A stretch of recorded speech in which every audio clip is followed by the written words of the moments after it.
Drafting a main event team with Shawn Siegele, our last before I traveled to Vegas. I think we're going to do one more after the opening games on Saturday night. Might stream that as well, but we are about to get in one right now. This is Stealing Bananas on the Stealing Signals YouTube. Let's go.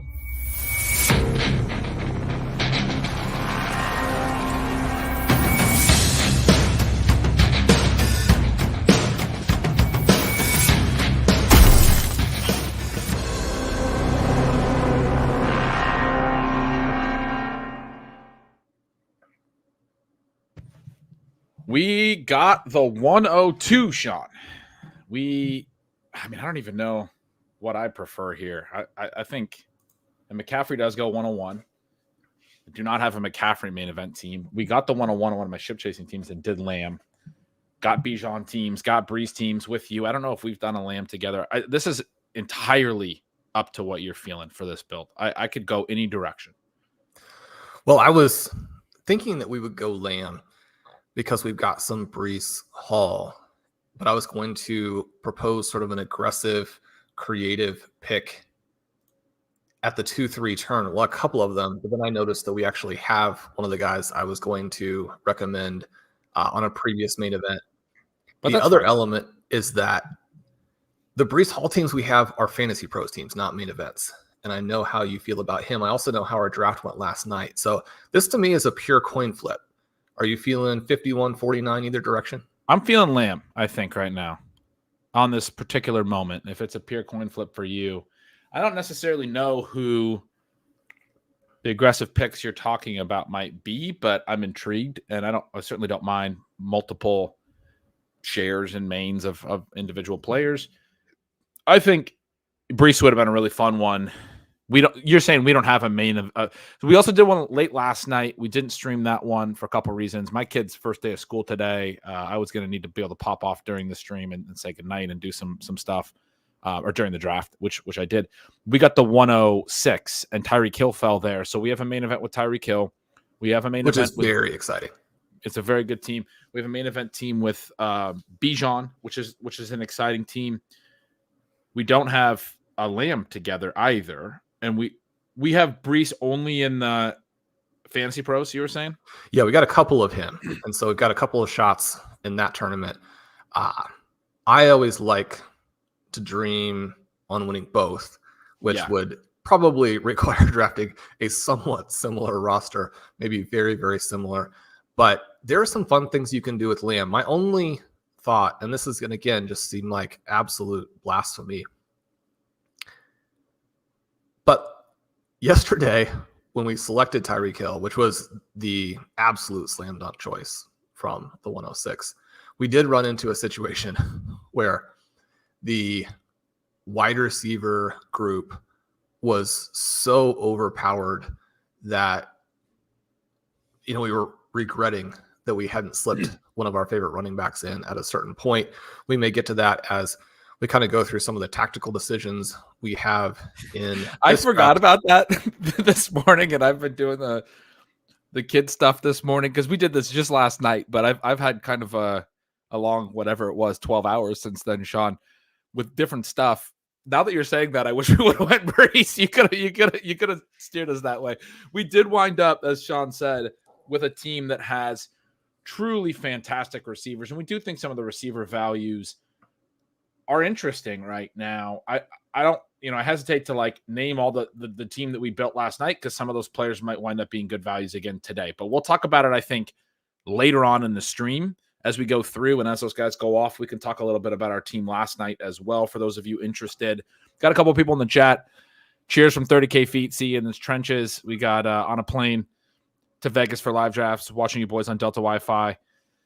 I'll be there. I fly out. That's pretty hardcore. I like that, Ben. Yeah, that's fantastic. I fly out first thing tomorrow. I will be there 11 a.m. tomorrow, and we draft, or 11:30. I land, and we draft at 12:30. So I'm going to be rushing straight to a draft room from the airport to start the festivities. The ship chasing crew will be there. There's a ship chasing party after the Friday night game. So yeah, anybody who's going to be there, I just wanted to say, come say hi. I love chatting with people. Looks like Cullen says, I'll see you tomorrow as well. Excited to meet anyone. And it's always a blast and one of my favorite parts of the year. So I will be there. Shawn will not, but come chat. I've had people tell me, I had somebody tell me after the fact last year that they're actually from my area and they saw me in the airport, but like didn't want to bother me. I'm like, dude, please bother me. Like I'm not, no, we're not famous, Shawn. People don't come up and bug us all day long or anything like that.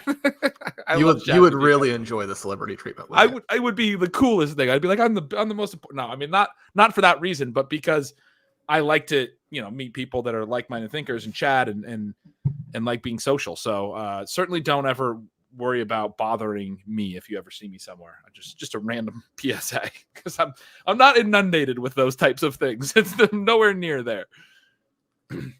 But Shawn, we see Jonathan Taylor go 106 here. The rest of the receivers go off. Chase has fallen to the back of this tier for a lot of people. AJ Brown goes 9, Garrett Wilson 10, Chase 11, still not signed. Are you worried about? I've been asked about him a few times. I keep saying I'm not really worried about it, but I mean, we are like, can he play this week? If he's like, we are days away from the season. Yeah, I mean, I've got a big piece coming out looking at our Fantasy Pros drafts, throwing in a few of those mains, kind of looking at how you would approach this contest from every single draft spot. And it won't be quite everyone because we've got some double ups and then a couple of tiny holes, but we had the 106 last. I was actually very happy to be able to replace the previous 106 with last night's 106 because the previous. Then we went down to 1 second and then clicked Jamar Chase over Justin Jefferson in I think our very first main event. And I guess I wouldn't say that I'm worried about Chase exactly, but I definitely regret that pick. I mean, he should be going where he's going in this draft. And the really tricky thing about that is you and I have both agreed, even on the profile, that there are some concerns. But really the only reason we were leaning toward Chase was that ADP element where it's like, well, we'll get an opportunity to draft Jefferson at later spots because after the McCarthy injury, he fell in a way that we didn't really think was fair. We were talking through like Nick Mullins actually makes things better. I mean, it's kind of a weird take. I don't know if we've talked about it on Bananas. I know I've mentioned it a few different places, but kind of offhand. But this idea that if they have a backup quarterback that's a rookie, they're going to develop that rookie. There's likely to be a low pass rate, a lot of those concerns. Nick Mullins is a guy who had 4 starts with Justin Jefferson last year and threw 10-plus targets to him all 4 games. Like, they're going to chuck it if Nick Mullins gets in there. And the fact that Darnold is a little bit of a skill-based concern, if Darnold were to get benched, you could have Nick Mullins playing a decent amount this year. And the offense being, I think there's like a floor of competency with Nick Mullins that we saw at the end of last year. I don't think he's like great or anything at all. Well, you get the Jameis Winston, Ryan Fitzpatrick element, right? And so the question is whether or not he gets benched because he's so aggressive and moves the ball so well, but also throws those picks. I would like to think that with another year in, that if they got to like week 6, week 7, and it's a case where, I think you could get. This is not what I think is most likely. But you could get a scenario where Sam Darnold is so bad that they voluntarily go to Nick Mullins. That's what I'm saying. In which case they would move the ball.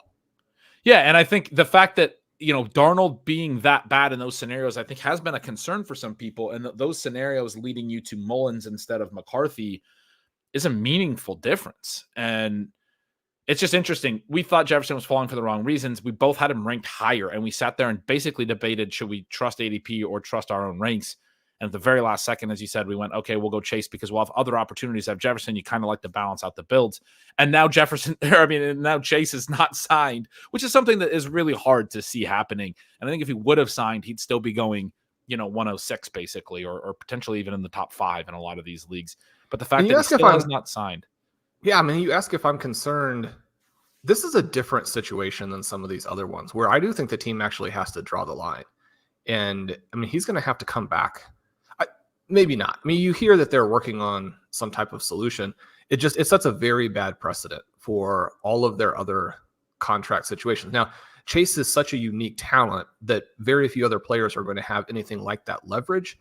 But the Bengals actually need to get a team-friendly deal for it to make any sense for them to give anything away here. Yeah, I haven't even dug into the specifics of it as much as the things you were just implying, but it's not It's not great. I guess it's probably faulty on my part, but I guess just, having my head down with a lot of content and stuff, just assuming that these things are going to get done. There wasn't a lot of talk about it. It did get done with Lamb. It even got done with Ayuk. It gets done with Trent Williams, who it sounded a lot more contentious. I had heard more reporting on all those ones than even Chase. It's just bizarre to me that it hasn't gotten done. I essentially, every time I get asked about it, I'm like, I think we're going to hear about it in the next day or two. And we still haven't. I don't know how. Is he going to sit out week one? It's bizarre. Well, Ben, Joe Burrow said it'd take like 24 hours to have him ready. Yeah. And the thing that pops into my mind, though, is that it took you guys like 5 weeks to get ready, like 3 different years when you guys had all the training camp. And you're going to try and sell us on 24 hours? Yeah. So, Sean, some names that are off the board here as we approach our pick at 211. Devon Achane was a name that I thought would be really fun to pair with Lamb. He's been going higher and higher. He does go 206. All of the top 4 tight ends have gone, kind of our top tier. Dalton Kincaid does go at 208, which is a bit of a bummer. Kelsey, McBride, Laporta all went really early in the round, which set sort of a bad precedent. The tight ends are flying off in this one. The guys that are falling are some of the receivers. I will mention, Sean, in our draft last night, we took Hill, and then we got our first share of Olave because he seems to go high in the second round. He's now the faller here in the second. The other guy that is next on my list after him is Cooper Kupp.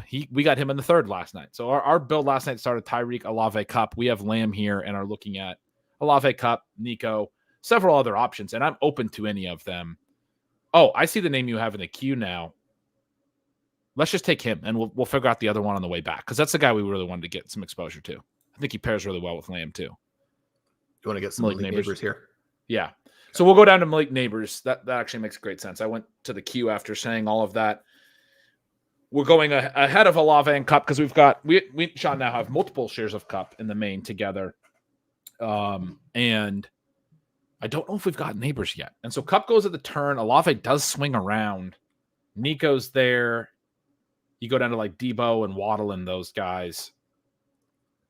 We have Olave on a Hill Cup team. This is now a Lamb Neighbors team. I would have no real issue there. But also, if you wanted to go a different position, what are you thinking? Well, Kyron is a really good fit here to get some of that early running back exposure. I was also going to float the idea of taking Kyle Pitts in a different part of the board. We have done that with Dalton Kincaid. I was wondering if when you're here early and tight end is a little bit more of an issue, potentially, would you want to have a team that has your guy and is a little bit more unique? I think that's kind of fun. We already did a Kyron, I think. I think that's good. I like that. We're going to take Pitts at 302. You're not going to – what Sean's saying is you're not going to see – I mean, maybe some Neighbors because Neighbors can go in some weird spots. You're not going to see a lot of Lamb Pitts teams. Pitts is – I've seen him go in the early third, and so there will be some Lamb Pitts teams. But for the most part, Pitts is a later third round pick. Mid third tends to be a little bit on the early side. Lamb doesn't fall past like 2. So you're getting we got the chat saying Pitts hamstring injury over Andrews. Awful pick. So I didn't even hear about the hamstring injury personally, but Mark Andrews is not in the conversation here. If you're drafting Mark Andrews at this price, it is a misplay. Yeah, I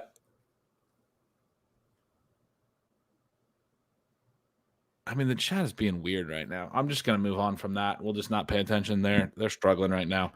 There are a lot more weeks than week 1, guys. Like, I mean, I don't think that's an argument to just not pay attention to injuries, but there are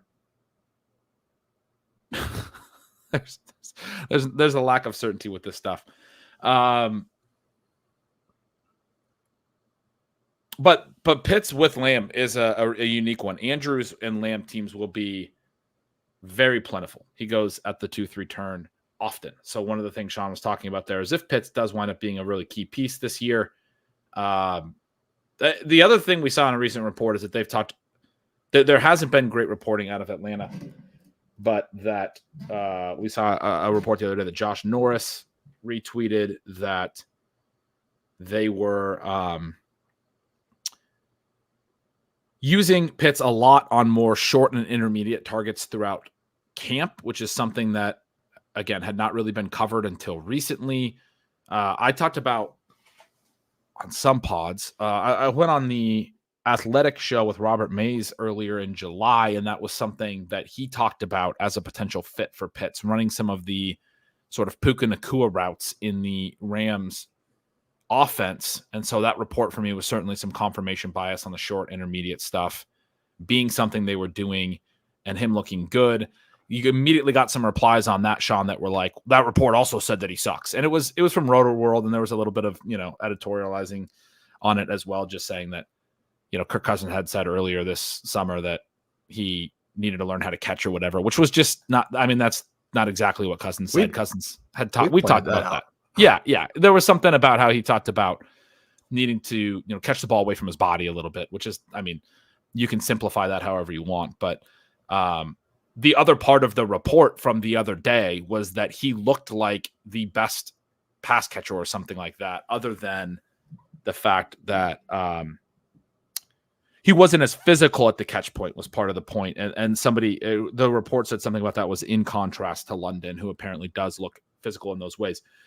Regardless, the main point here is there's a lot of uncertainty, right? We don't particularly know how Atlanta's offense is going to look. We do know that Kyle Pitts is a very talented player. There are a lot of people in the fantasy industry or fantasy community that have been burned by Kyle Pitts the last couple of years. Doesn't matter what you tweet about him. It doesn't matter where you take him. There are always going to be people that are very, very confident that you're wrong if you took Kyle Pitts. We got Ron I've been pushing back on you. Oh, that's fine. Go ahead. on Kyle Pitts from time to time. I still have big concerns. I do like him in a contest where you want your tight end to crush the position.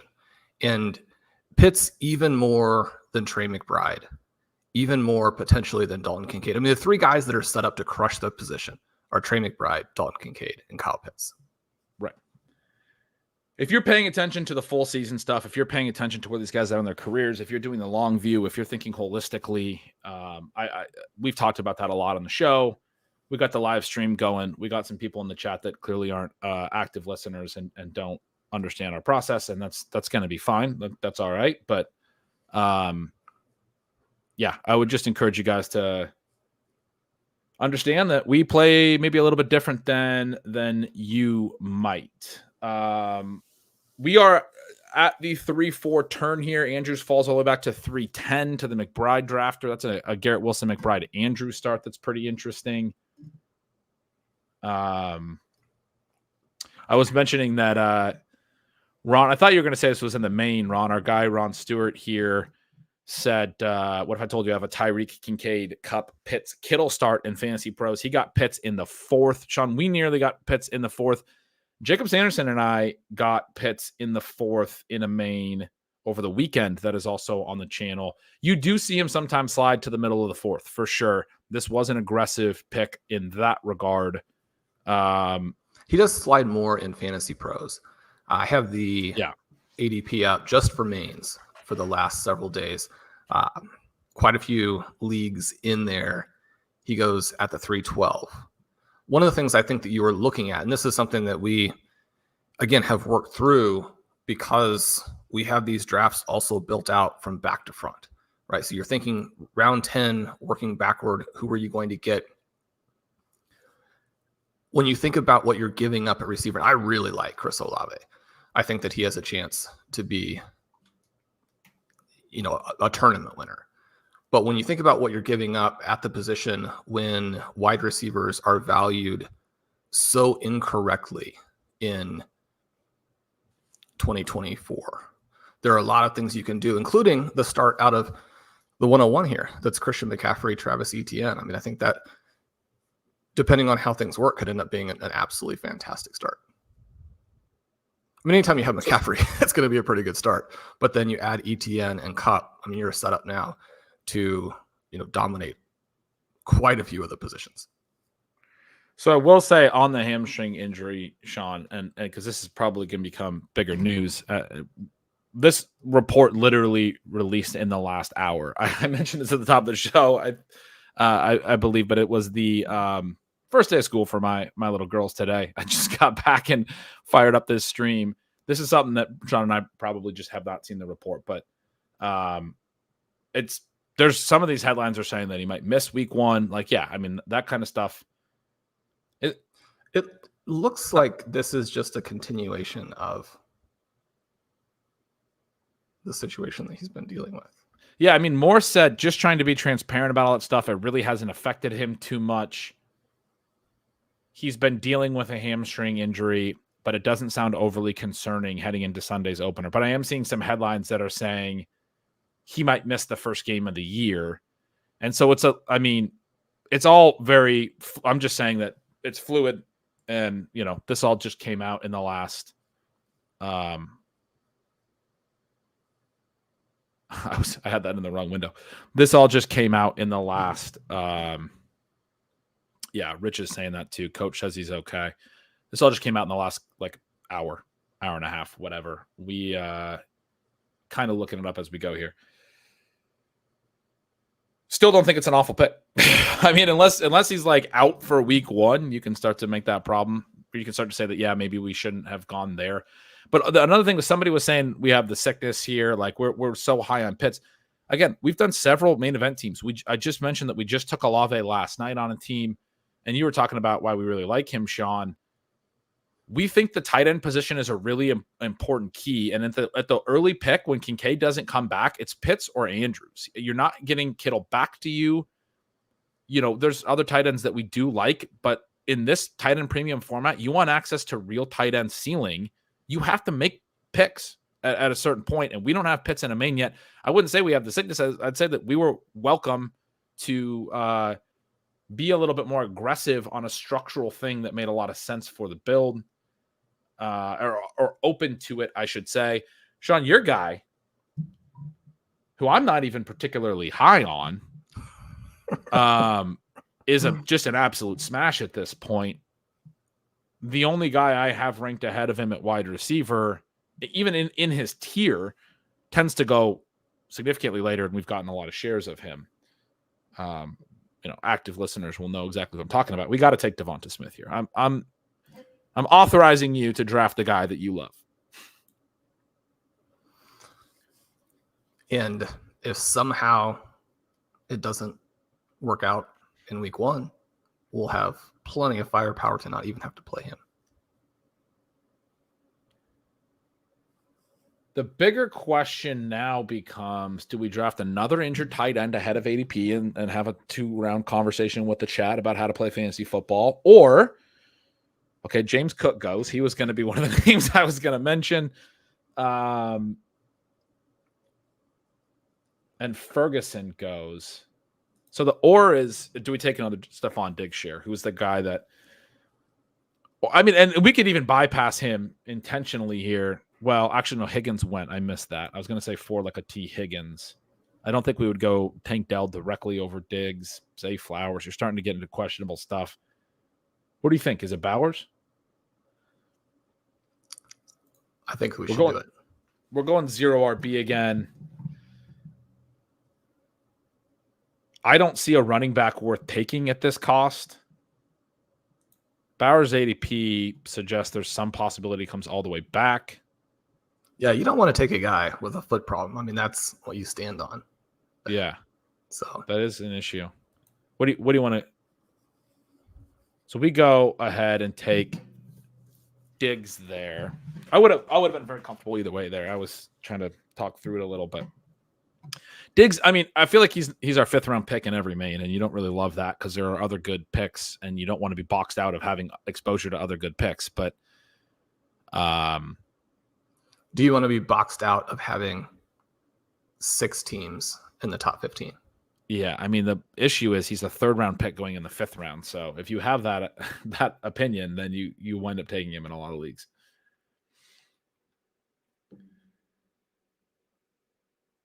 But I'm sure we'll hear that Stephon Diggs is really old from the chat, who's having a great show.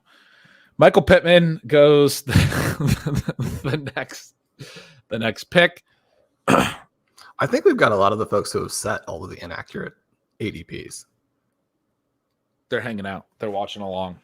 It's Wednesday. I've been mentioning this in my writing a little bit. The closer we get to week 1, the clearer it's becoming to me how certain, it's just that reminder. People are so sure, and especially as everyone does their own drafts and makes their own opinions, you get the bag defending, you get the endowment effect, the confidence that the decision I made is the right decision. I haven't analyzed right because I did that in my own draft, which I'm doing to a certain degree with the Kyle Pitts at 302. I will readily admit that. But one of the things we always talk about, Shawn, on the channel, even as we have really strong stances, is this idea of a humility-based approach. You do have to be really aware that you're going to be wrong. It's something you and I are always on the same page with, and I really like working with you on. We've both played this. We've played fantasy football for 20 years or more. I think I'm going into year 25 this year. I started in 1999. I think you've been playing even a little longer than me, if I'm not mistaken. This is we're very aware that things are going to be wrong. And I think that awareness and that comfortability that you're going to have a lot of things that you're missing on is why we're willing to take Kyle Pitts type picks, because we're not sitting there going, you can't take a guy who has a minor hamstring injury against Mark Andrews because there's a lower floor there. We're talking about what the ceiling is. That was the point that you made in the immediate aftermath when we started talking about that pick. Kyle Pitts is one of the profiles that looks like he could really define the tight end position. That's been true for multiple seasons. It hasn't worked for multiple seasons, and everyone's going to say we're martingaling, but the profile's still there. If you look at him over the course of his career, over 3 seasons, his weighted targets per route run is because it's a high ADOT and earns volume, and the ADOT might come down. We kind of want it to come down, but it's a unique unicorn-like volume profile for a tight end. It's I think there was something, I can't remember the exact number, but I looked at his whole career weighted targets per out run, and there was a very few number of wide receivers last season that had a stronger weighted targets per out run. It was something like 20 or whatever. Like, he looks like a guy who earns volume on a per route basis, like a low end wide receiver 1. And that's, again, on a per route basis, but we expect a lot of volume to come back into that offense. We expect the routes to be more concentrated. There are scenarios where Kyle Pitts routes are meaningfully higher, both from a team dropback perspective and a concentration of routes perspective, coming from the Rams, who concentrate all their routes. Now, the health stuff could be a concern, but if he's running 150 more routes this year than he ever got to with Arthur Smith, or at least since that rookie year, because they did run a few more routes when they had Matt Ryan that rookie year, but certainly the last 2 years where they were dead last or second to last and pass rate over expected, massively run heavy, you're talking about a shift in the whole offense and in the route running, and then his scoring profile that can manifest in a way that creates a ceiling that is not matchable by a lot of the other tight ends. And we've talked about this ad nauseum, but that's the reason we took him at 302, is the upside case is understanding how you win at fantasy and not being afraid of losing. Again, to go back to that humility-based thing where you're going to have misses, and you have to be aware that you're going to have misses, and you have to draft like you're okay being wrong. And you have to be extremely confident that Drake London is not only better than Kyle Pitts, but that they are massively gapped in order to even take Drake London ahead of him. Because Kyle Pitts, with this scoring format, is set up much more favorably and is a much bigger difference maker relative to position. So, I mean, anytime you get Kyle Pitts after Drake London, that in and of itself is a value.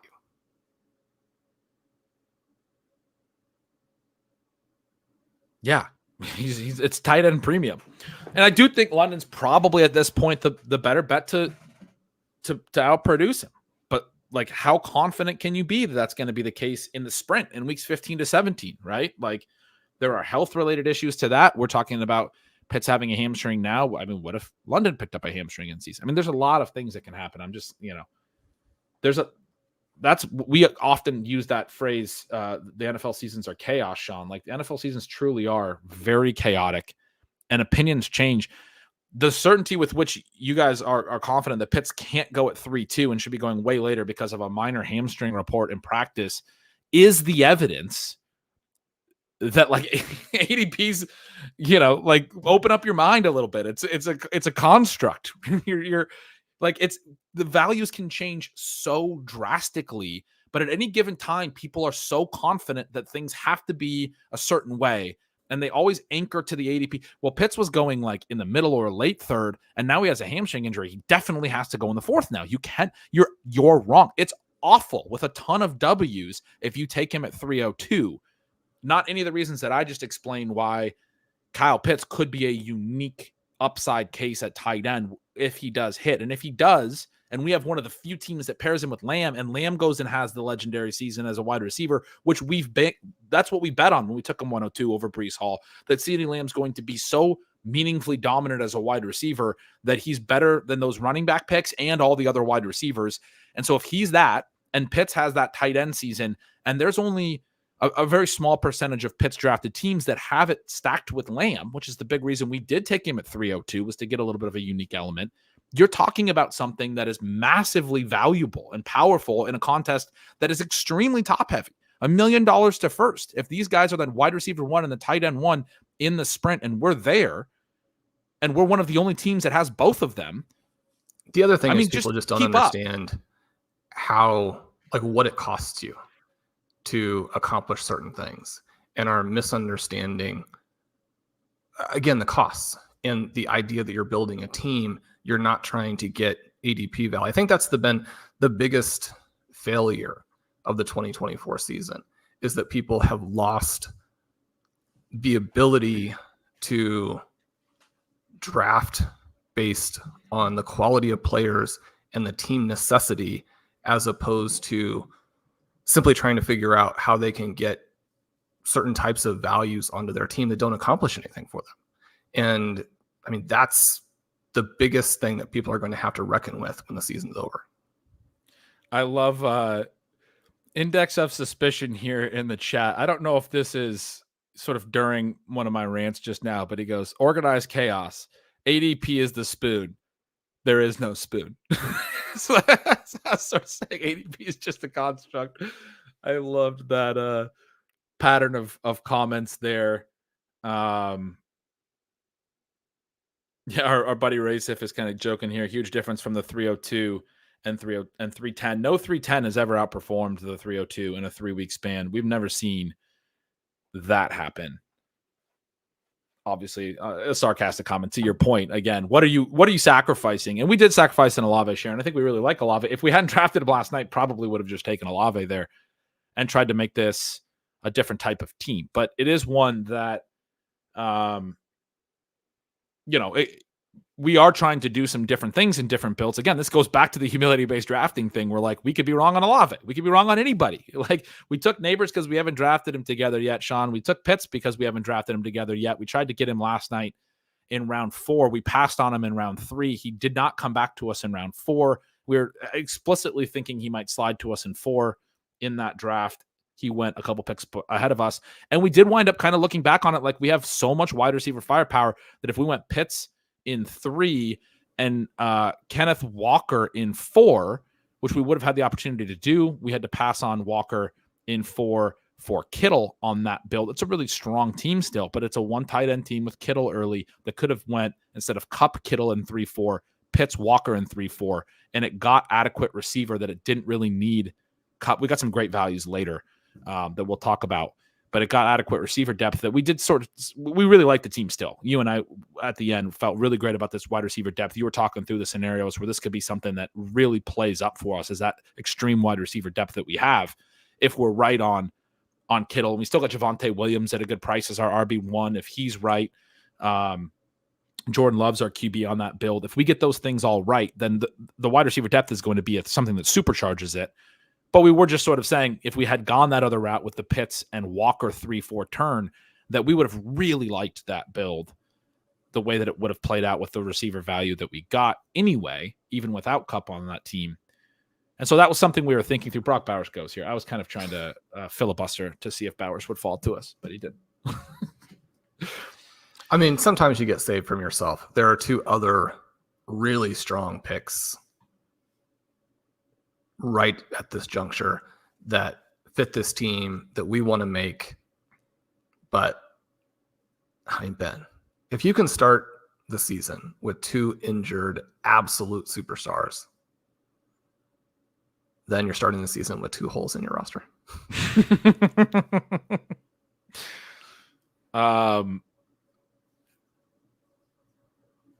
But we do have some good.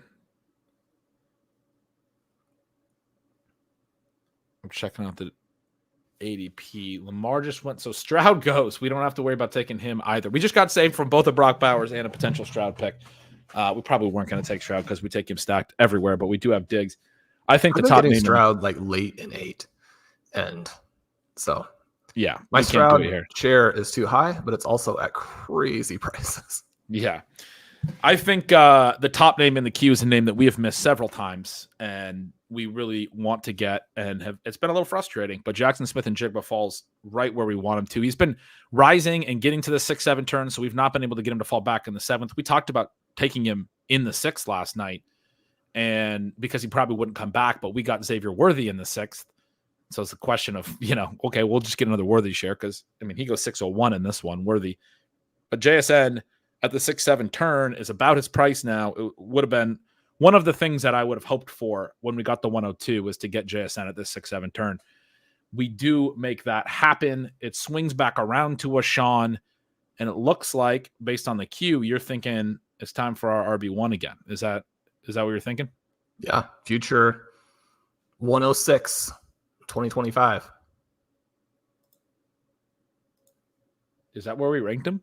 I think I had. No, but that's where we're moving it up to. Okay, Javonte Williams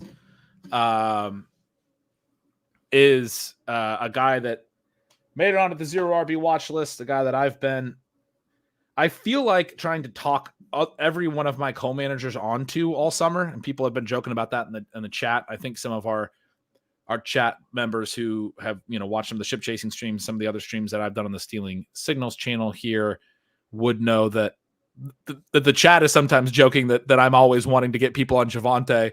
But I realized last night we took Javonte, Shawn. I realized you're just as high as I am. And I was like, for the first time, I don't have to talk somebody into Javonte. We just go ahead and take him. We do it again here this morning. We feel fantastic about him as an RB1 in the 7th round. How healthy do you think he's going to be? What percentage of his old self? Because then one of the things that I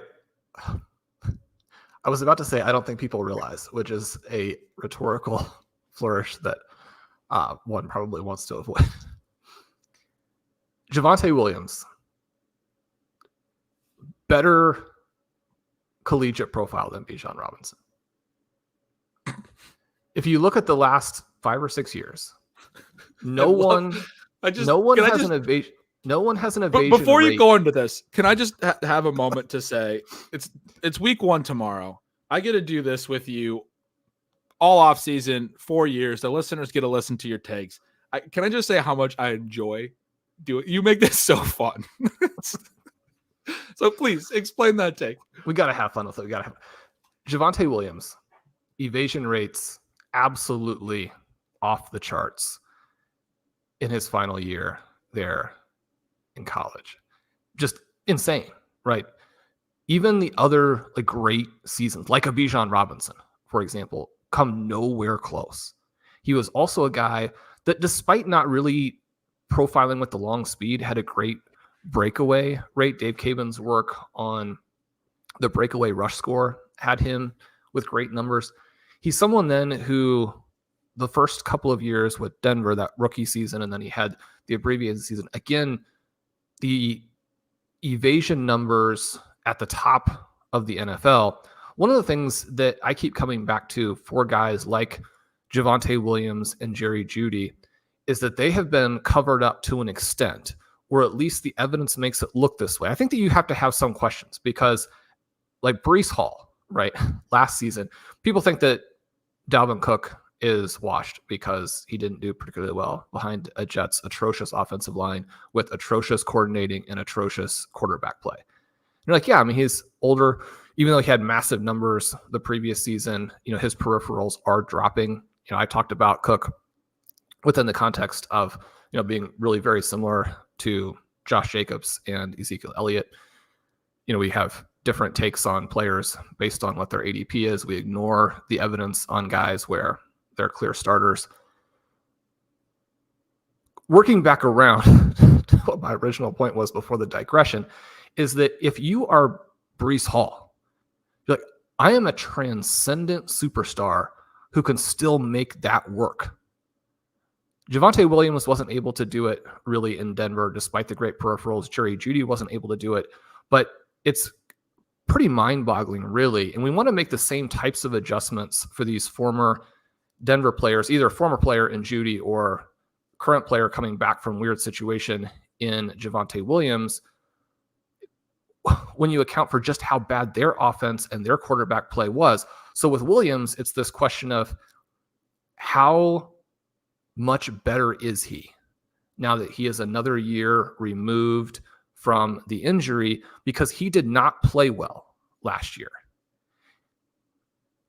If he gets back to 90, 95% of what he was, then you are going to see someone who challenges the elite scorers in that Denver offense, where again, you're not going to have the season that you had in 2017 from Alvin Kamara and Mark Ingram, but this offense is set up to put so many more running back points on the board than what ADP indicates. And this take is another one that gets back to this idea of humility-based drafting that maybe we haven't talked about enough this year yet, Shawn, but you're talking about scenarios and things that we don't know about what could happen. We're not confident that Javonte is going to be back and being fully healthy. I want to go back to the Kyle Pitts thing and say, I made all those cases about his upside. I'm not confident that that's all going to hit. If he's bad, that's part of the game. We know that that's a part of the possibility. We know that the downside exists as well. We're thinking in a probabilistic sense, in a range of outcomes sense. When these things stack and hit together, you can build super teams. You need to have these scenarios. And so this idea of upside, and people often say, well, we're not very good at even identifying upside. And players like Josh Jacobs a couple years ago was this player that had real upside. And those types of players do exist, but that is the way that we're thinking about it, is how can we identify the scenarios where it feels more probable that there is real meaningful upside? And I often get asked about the Rico Dowdle thing. We took him again on ship chasing last night. We've taken him some over this season, and I've been pretty out on him. And I mentioned I had several players ranked ahead of him when we took him last night. And to me, that's the point, is it's not that Rico Dowdle can't be a small win at cost. It's this idea of wanting bets that are big win potential. And I don't know that Rico Dowdle can be a big win. And the real difference, I think, between me and someone like Crane is I think Crane does see some of those paths where he could be a 15-plus point per game scorer. And I think he tops out at 12 to 13 points, even in good scenarios. And so that's it's a minor difference, but a major one as well, because it's not worth the pick anymore if he doesn't have 15-plus point potential. And we just disagree on what the range of outcomes looks like. I think it's not to say that I'm right and he's wrong or anything like that. But we're looking for the profiles where you have these paths to lead upside. And when you talk about Javonte in particular, you're talking about, what he can get back to from a health perspective. But one of the reasons you and I have both loved this play all offseason is also the Broncos offense. And the fact that we often talk about these small miss, big hit profiles, but the way Javonte's been priced all offseason, to me, has felt like the classic small hit, big hit profile. Some guys are just mispriced where you're like, I don't even see how in the lower outcomes, he's not a little bit of a value here. At this price, you're talking about a little bit more expensive than a Rico Dowdle or some of those bridge players that are supposed to be early season point scorers that might have fragile profiles to last all year. And so even if he's not efficient, it's a question of, is the volume and stuff going to be enough to be worth starting on a 0 RB team where we have all these receivers and a tight end. And to me, in the scenarios where it doesn't go great with Javonte, we still are going to get so much of the important touches, the high value touches with the Bo Nix fit, with all the receptions, with the way that he's going to be used. They are going to use a committee, but there's going to be enough high value touches and that's something that I talked about in my team high value touch piece over at the newsletter recently, that it's okay for you to have a snap share committee in backfields that have a lot of overall total points. This is something you emphasized when you wrote about the Broncos as well, and you tied in the Dolphins and how high these teams are in overall total point scoring, that it's not as relevant if there's a 55% snap share. The example I use is you could have a back in a 50% snap share with 200 total points, fictional points, versus one in a 75% snap share with 100 total points. And it's 100 to 75. Those are the raw points, and the raw points matter. because the 200-point backfield is doubling up the 100-point backfield. And this is something you talked about with the Dolphins last year, is they doubled up the teams in the bottom 5 in the league. There are actual backfields that score twice as many running back points. And everyone is so convinced right now that what we need to focus on is like snap share, as if it's all apples to apples. And this is what I wrote about in the Team High Value Touch thing recently. We're making a bet with this Javonte Williams pick that the Broncos backfield is meaningfully better in total value than most of the other backfields in the league, if not all of them. And that Javonte, even if he only plays 55 or 60% of the snaps, is a really huge piece of that. And then has upside from there if there's things that break his way. We do lose Jonathan Brooks there. I saw you wince a little. I feel like you were maybe in on him. What are you thinking here as we get back on the clock? Yeah, I probably don't need any more Jonathan Brooks. I have him on almost all of the teams now. You get into this range and stashing a guy who would be a 3rd round pick, maybe even higher, is extremely tempting. But this to me looks like it's probably Tajay. Yeah. The upside for him, the talent-based argument for him, he popped in both of the articles that Blair Andrews wrote on breakout running backs. For me, though, I mean, the only concern that you run into here is that the team will make a mistake. Ben, do you have a different guy that you want us to consider? No. Okay. He's my top running back by like 5 spots. The 4 right behind him have all gone. Have him marked as a target. We missed on him last night, wanting to get him to slide to us, I think in the 9th, and he went, early 9th round, didn't come back around to us in the 9th. We're taking him at the 8-9 turn here. It's obviously a good price when Jerome Ford's off the board. Tony Pollard has gone, his backfield mate. Chase Brown's gone. Raheem Mostert, Najee Harris, Zamir White, all these guys are gone. Jalen Warren. Tyjae Spears is the pick at this point. I feel great about it as an RB2. I mean, you when we missed on him last night, were telling me just how dominant his rookie season was last year. You just mentioned it, that Blair has written about it, and that all these indicators of talent and second year production are all there for him. And already, I did miss that DeAndre Swift was still sitting there. He could have been a thought as well. I crossed him off prematurely, but then you got to use the AI document correctly. I know I'm using the AI document correctly at this point. But I think I still would have been comfortable taking Spears before him. Because the reason being, we're going to take one running back here probably, and then one of these receivers that you have in the queue, I think, unless you want to go quarterback. Yeah, there's a full round value on a player that I know you like. I'm willing to go that direction, or we could add another one of these fun receivers. Is that the quarterback? Who's the player? Yeah, Kyler's about around below 80. Yeah, I think we take Kyler at this price. 902. We don't have him stacked up. We don't have McBride on this team or Harrison, but Kyler Murray at 902. You had some other QBs in the queue that we also like and are probably going to be there at 10-11 that would have been interesting. We did get Jordan Love last night. He's one of those names, not to, spoiler alert. Obviously, Shawn, you've been high on him. Probably no surprise that Jaden Daniels is another one of those names that's in the queue.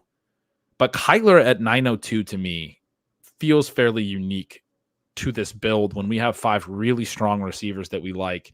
We made the Pitts bet. Javonte and Spears are already there. We've built out our whole starting lineup except QB, and then we get this great falling value. It is unstacked, but I mean, it feels really nice to add Kyler Murray there. Yeah, so we execute sort of an unusual build for us where we've got the starting lineup. Plus one bench player. We got one bench receiver. There you go. And then first week bench tight end.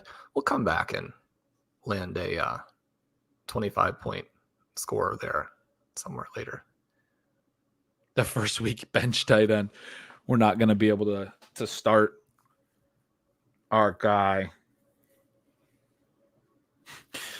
Jack in the chat said Spears over Swift in full PPR makes tons of sense when you realize Swift is not a good runner nor a particularly good pass catcher. So other than that, I was the play.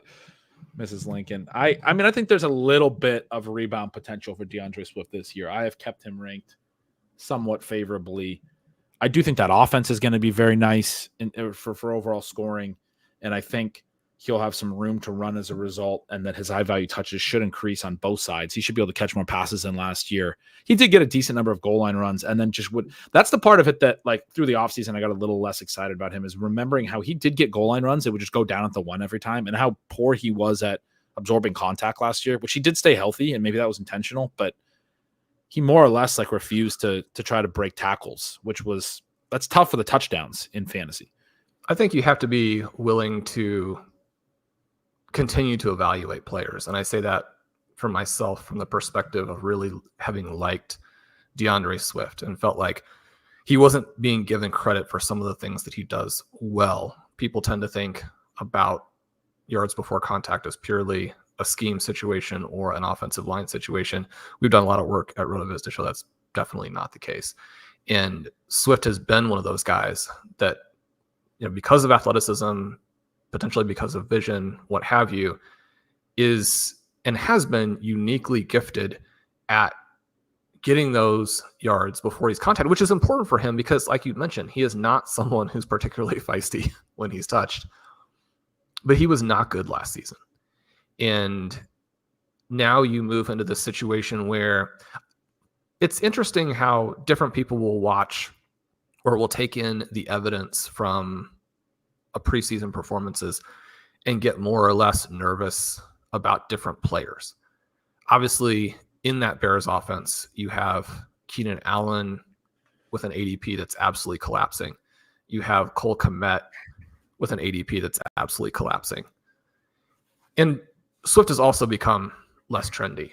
But for me, he's the guy where if you have a lot of receiving weapons and you have a mobile quarterback, it's not to say they couldn't design things for him in the passing game, but I think it does neutralize what he does well. And one of the things that you kind of came out of the Philadelphia situation believing is that,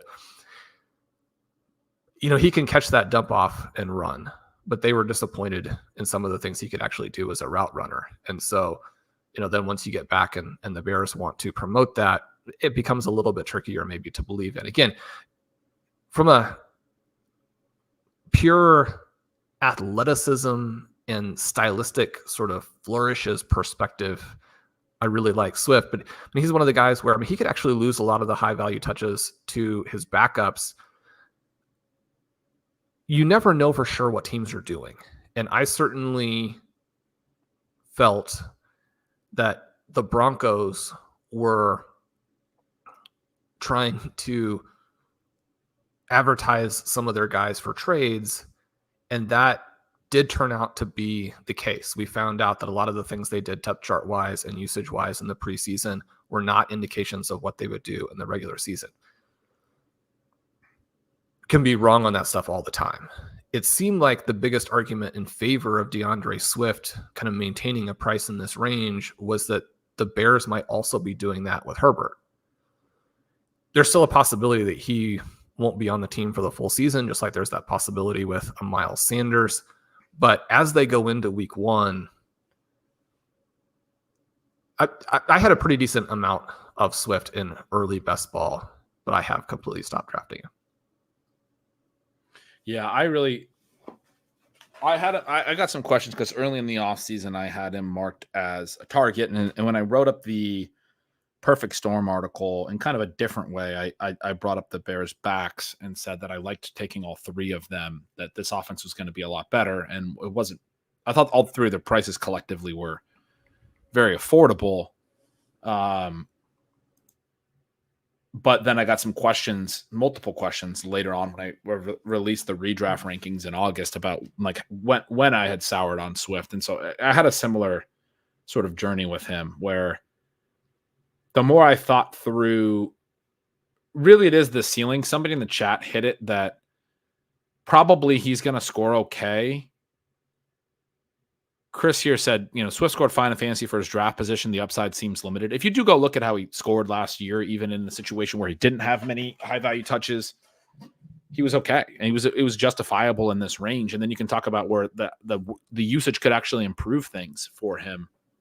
And yet we want to be taking swings in this range on players that can can really score that aren't. I mean, it's almost in the Rico Dowdle vein, right? We were just talking about Dowdle, but it's almost this capped fantasy ceiling element where he's got some fragility to him if he plays through contact, and so then he's stopped playing through contact as a result. And how do you get to what we always talk about it from the expected points, fantasy points over expected perspective, Shawn. You like, I'm talking about the high value touches.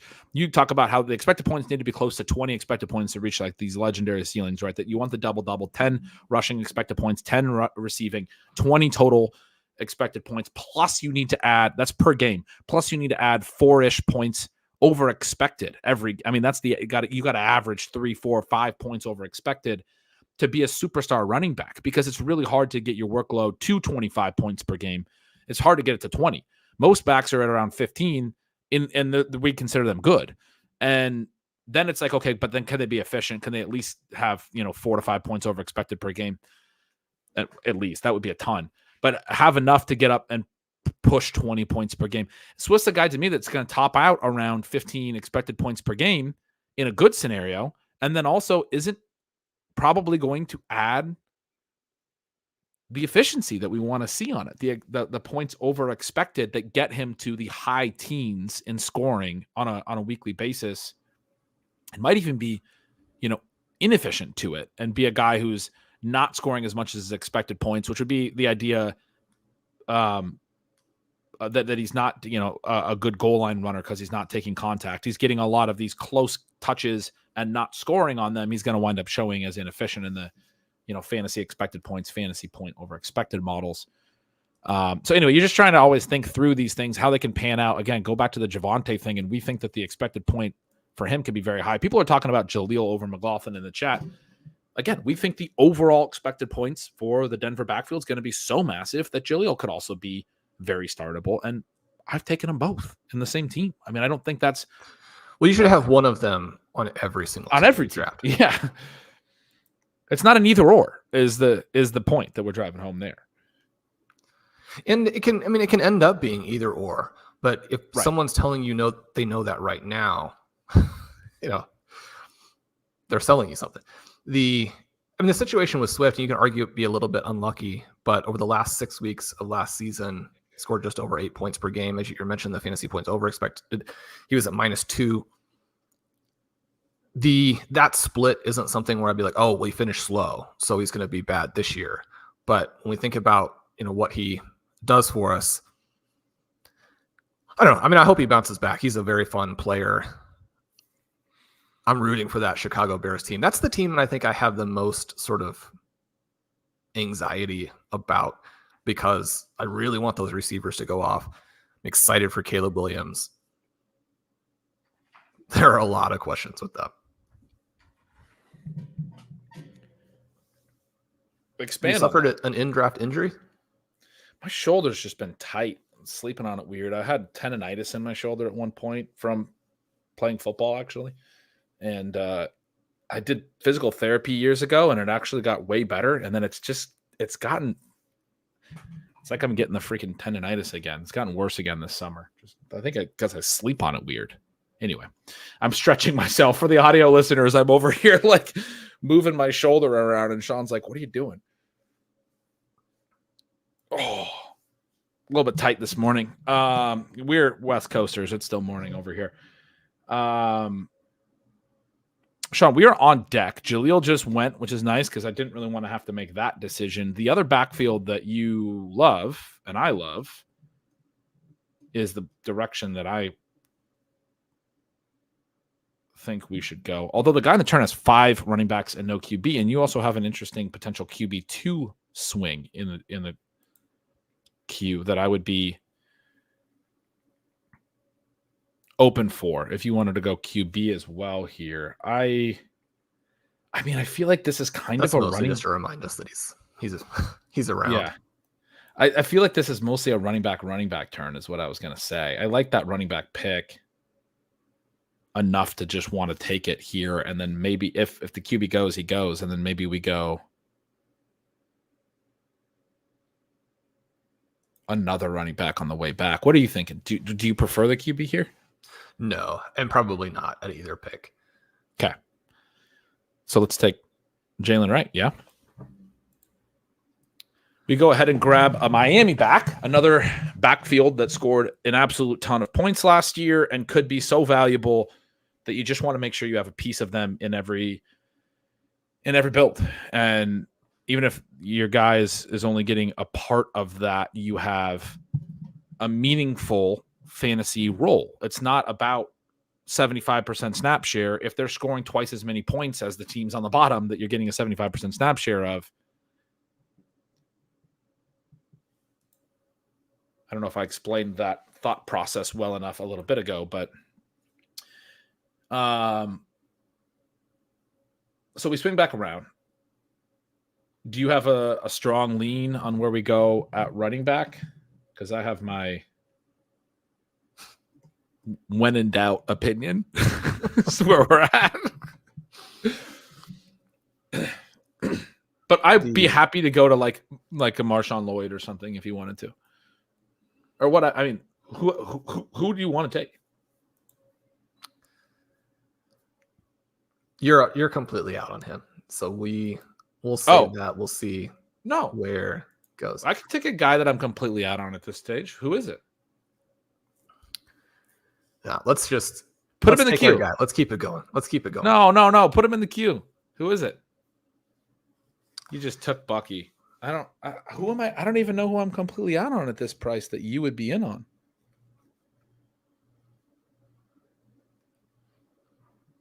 We'll get our shares of the Chargers later. Oh, got it. I could have been convinced of that there. It doesn't have to be a full. I'm used to the ship chasing drafts where like 3 or 4 picks are ones that I'm pretty completely out on. So like one draft pick being one that I'm not that into is easy. We'll mention who it was in a moment. We're gonna just let it linger in case there's some type of crazy value or something. Then I really like getting Jalen Wright and Bucky Irving on this roster where we're going to feel pretty comfortable starting Javonte Williams and Tyjae Spears in week 1. Now, both of those guys could be outscored by a teammate. And so, you're talking about round 7, round 8. You're not going to get into that range and have absolutely zero concerns about the running back that's selected. Maybe you can say that the pick right after us, Ramondre Stevenson, more fits that. Maybe you could say that Zamir White fits that. The size of the pie in those offenses projects to be very, very low. Now, one of the things that you get when you draft a Stevenson or a White at these prices is that if that's wrong and the player is able to maintain what appears to be a pretty decent moat, then you're off to the races.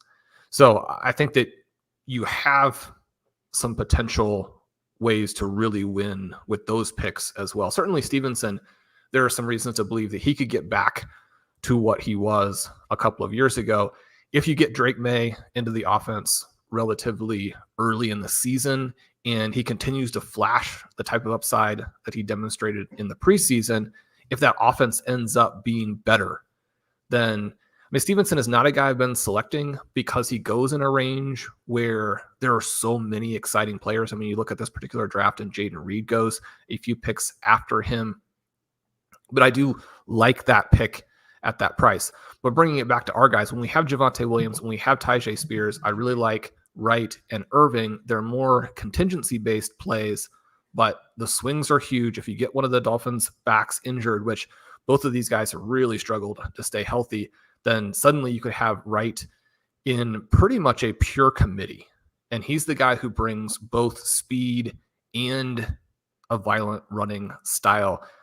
It's not impossible that they would end up falling in love with him even over the incumbents, despite how good Achane and Mostert were a season ago. And then with Bucky, you have a guy who actually had better peripherals the previous year even than Bijan Robinson, and backed that up with fantastic numbers in broken tackles last year, spectacular numbers in forced missed tackles. SIS gives us those in 2 different categories. Blair's done some fantastic research demonstrating that FMTs are even more exploitable from a fantasy football perspective. Broken tackle is obviously a great indicator for a back. I think it's especially valuable. One of the things that people tend to think about Kyren Williams, and one of the reasons that he is falling, in addition to just people being confident in Blake Corum, is simply that Williams is looked at as not a big-time talent because he's relatively small, relatively unathletic. But one of the pieces that I have written about both of these guys is that tends to miss the fact that peripherals consistently indicate that they're well above average players. And so does it disappear that they're small? Does it disappear that they don't test well from an athletic perspective? Those are still very meaningful things for running backs. But anytime that you're getting away from the production on the field, you're potentially giving up a big advantage in fantasy football. Bucky Irving, then, in addition to that, one of the best receiving prospects that we've had in a long time. You and I are probably at this point, too excited. And our valuation probably isn't perfectly calibrated because when you draft a lot of a player and you continue to repeat the argument for that player, it's the same kind of trap that, we see other people potentially fall into on guys where like we can see the warts and maybe those things have disappeared for those drafters. Having said all of that, once we get into this range and the opportunity costs at the wide receiver position, for example, are pretty minimal, the types of guys who are going here probably not very playable in elite starting lineups in managed leagues. Again, every time that I kind of make that comment about some of the players in this range, you're like, just wait till week 1 and you'll be wrong. And so, yeah. But I love having that mix of profiles behind the guys that we got in round 7 and 8. Right. And what you said about Irving and the exposure has definitely been on my mind. I mean, like, one of the things that can happen is you can still be right and the player can get hurt. Like, one of the hardest things for me, if I think about ways that this season can go wrong, and we're at the point in the season, season's about to start, we're at the point where I'm like preparing myself for the emotional toll of, of certain outcomes, because we've had some of them in the last couple of years that have been rough. One of the things that could be the hardest thing for me, I think, to accept would be if Bucky had like a meaningful role in week 1 and was doing well and looked like he was making a big push in that backfield, even without a Rachaad White injury, and then he had a major injury. It's kind of like a couple years ago with Javonte Williams. I liked him a lot and thought that the Melvin Gordon concerns were invalid, and Javonte pretty clearly put Melvin Gordon aside that season. Melvin Gordon hadn't been brought back. They brought him back the week of the draft. People were like, well, Gordon's going to have the same role as he did last year. I was making the case the whole offseason. Gordon's a year older, and it's very possible that he was good the year prior for Denver, but it is very possible that he is sort of done at this point. And Javonte is this ascending young player, and you want to be in on Javonte. And he did. It wasn't really a committee, or it was starting to really branch apart. And then right when it was, Javonte had the knee injury. And it was like, we didn't even get to really see that hit in a meaningful way, and certainly didn't get the payoff, like a long-term payoff of him being this great pick. He got hurt in that season. That type of a thing can happen. And if that happens to Bucky Irving, it crushes my best ball portfolio. It crushes everything. Yeah, my hopes and my dreams. It crushes my best ball portfolio. It'll crush a lot of these managed teams. Less so, because you'll be able to cut him and move on. And in this cost range, it is what it is. But that's why I was really curious about your other plays. I've been feeling that, like, I've gotten to the point even that my Bucky bags are full. Like, I'm willing to get exposure to other players.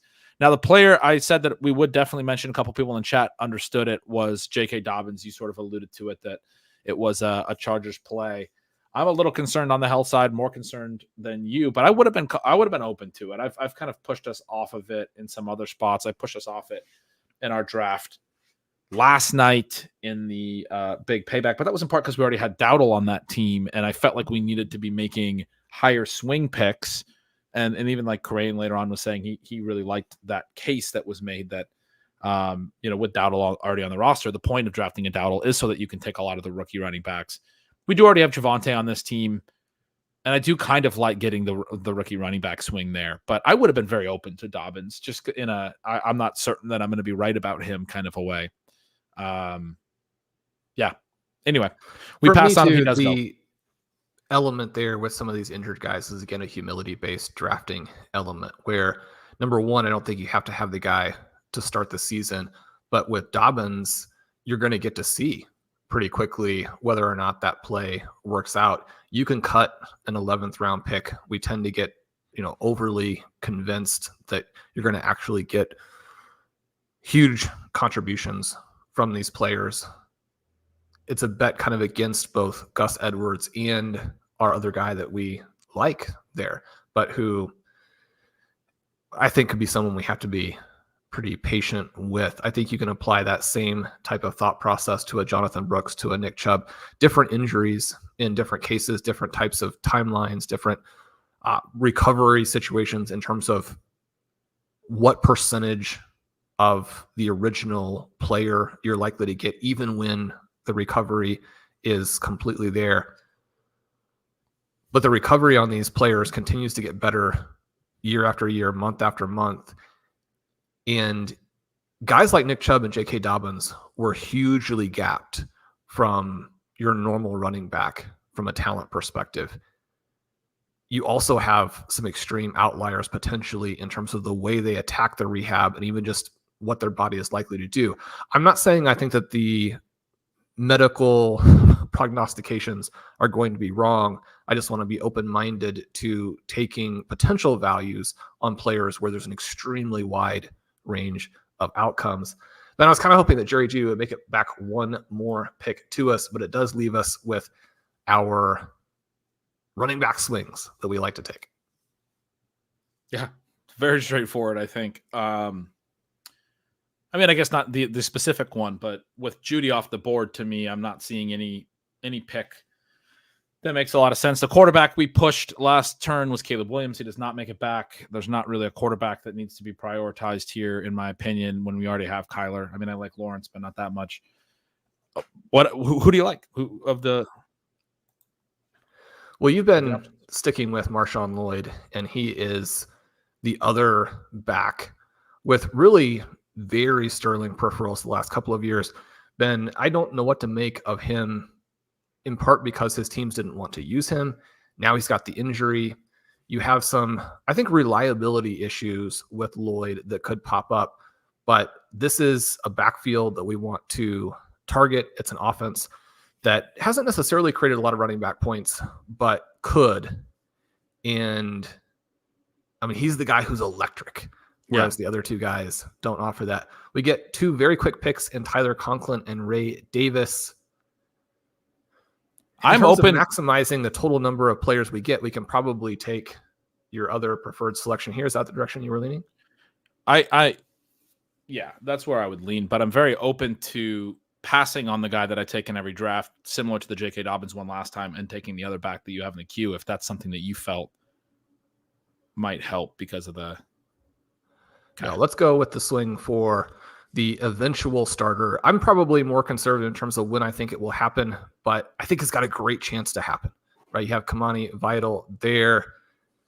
And for me, when we contrast this with some of the other kind of small win types of plays, the difference is that the Chargers pie projects to be absolutely gigantic. And so Vital, all he really probably needs to do is to get into the top two in terms of how that committee divvies up the snaps. If he does that, they've been raving about Justin Herbert. They have, I think, been kind of the perfect balance of receivers in that they've got guys who are good enough to help you move the ball, not good enough that you want them to be a priority in your offensive game plan every week. And that's complemented by the fact that we know they want to just ram it down the opponent's throat. But you can do that when you have Justin Herbert because he will help you sustain drives where most teams that have this approach just are bad at football. Yeah. Racist comment here. My thing with Vital is I feel like he's going to be on the waiver wire week 3, but we're also going to be bidding 30% on him at some point later. I can totally see that. I think that's a very fair point. And like, we may even wind up cutting him. If like, there's possibilities that have been brought up that he could be inactive week 1, like a surprise at week 1 inactive because they keep Hassan Haskins active for special teams or something. I gave a little bit of a true serum take at the end of ship chasing last night that I think he's actually going to play like 30% of the offensive snaps in week 1, or, very well could. That's a lot likelier than others think. And so, like you said, I'm a little more optimistic on the timeline being sped up in some ways. It's also very obvious to see an outcome where they just use the veterans. They just do Gus and JK, and it's at 50-50, and Vidal doesn't play at all on offense, and potentially is even inactive for that reason, that it's a 2-back system. Having said that, me, a little bit goes back even to the Corum thing, where you don't necessarily have to believe that the peripherals are giving you the accurate evaluation of a back. But it's interesting that Kyron, with the fantastic peripherals, is considered to be a mediocre talent. Corum, with pretty terrible peripherals, right, is considered to be a big talent who threatens him.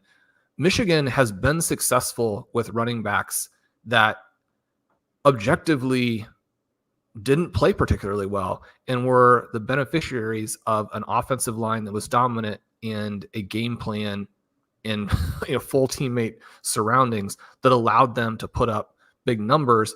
For me, part of that is just a reminder that, Harbaugh could potentially be successful with backs who are not good. That's very true. For me, in defense of the play, Bendels kind of nails it here. He says Vidal's such a good bet against Dobbins, Achilles, and Gus being dust.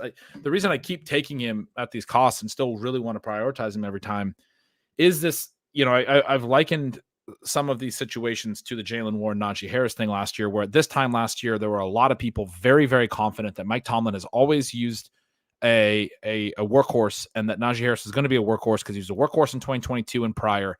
And the case that I made strongly, and this relates more to Bucky Irving, is that Najee's going into year 3, and you don't get to just be inefficient for 3 straight years and have a better backup and just keep getting all of the work just because that's the way they've always done it.